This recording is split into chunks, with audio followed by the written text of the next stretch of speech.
یہ ہم ہمیشہ اللہ سے جب معافی مانگتے ہیں چاہتے ہیں نا کہ اللہ ہمیں معاف کر دے۔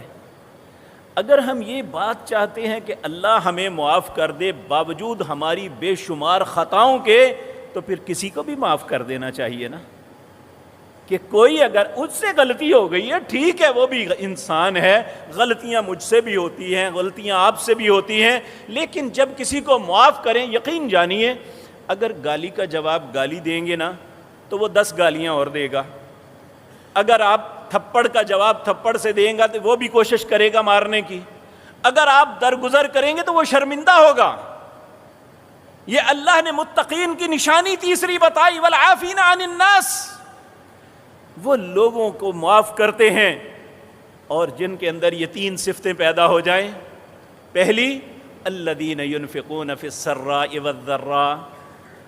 وہ خرچ کرتے ہیں چاہے تنگی ہے یا آسانی،